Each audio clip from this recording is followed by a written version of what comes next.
If you ask 1,000 random people what they find to be the most important thing in life, being happy will be the #1 answer.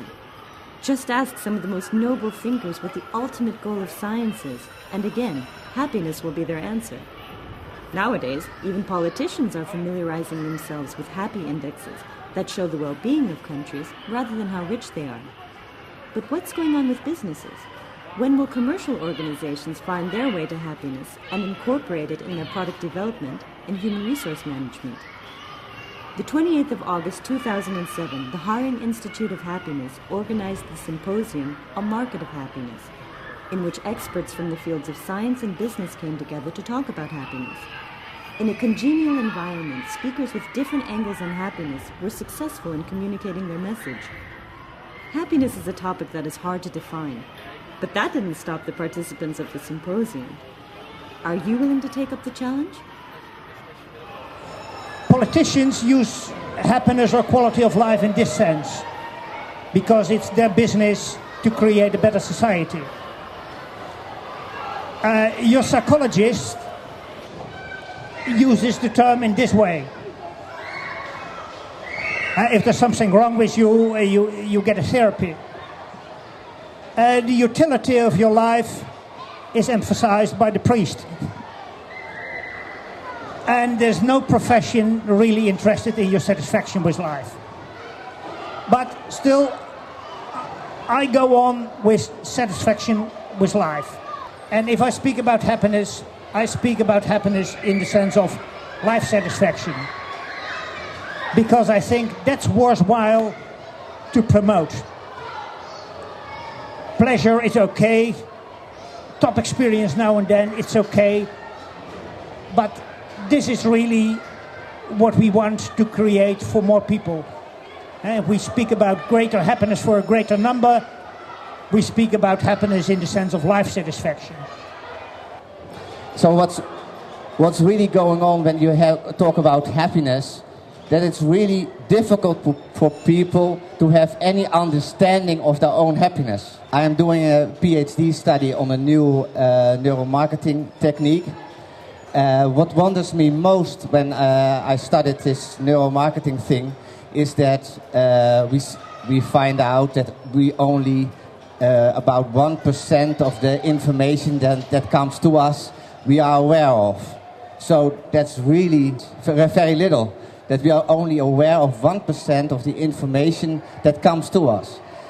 But that's not so remarkable. But what's really remarkable is that we think that this 1% is all.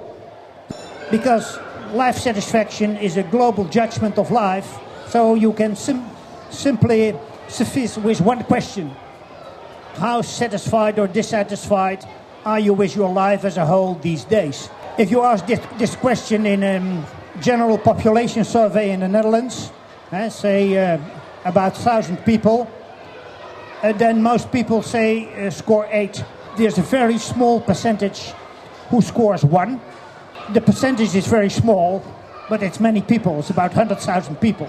I tended to differentiate people between, let's say, I would call them in my own words, the Taoists, so people without no plan, who just live their life at this moment and who are open for opportunities. And on the other end, you have a differentiation of people who tend to plan, who tend to have more control, or at least the idea of control, about their career, steps, study, etc., etc.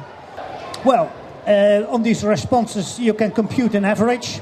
And in the Netherlands, it's currently 7.5, which is quite nice. But the scores are higher in Denmark and Switzerland. But they are lower in the US, in Germany, in Japan. And look here at the bottom, in Zimbabwe. That's a terrible country, and people fly the country by thousands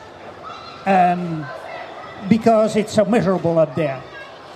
So you see, there is quite some variation in happiness across the world, and we are doing pretty well.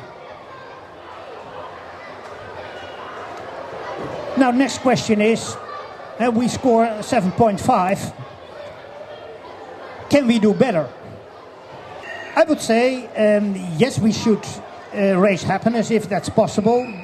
First of all, because most people like to be happy and like to score an 8 rather than a 6. And an additional thing, there are good side effects of happiness. Happiness is, first of all, good for your health. And the difference between in life expectancy between happy and unhappy is about the same as the difference in life expectancy between smokers and non-smokers. It's a substantial effect.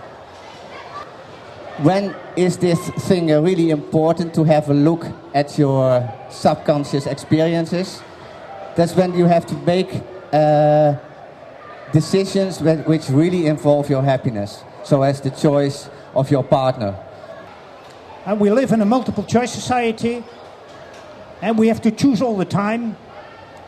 Should we have children? Should you immigrate? Should you work full-time, part-time? Retire early or not? And it's all decisions where we are pretty much in the dark of how it works out for our happiness.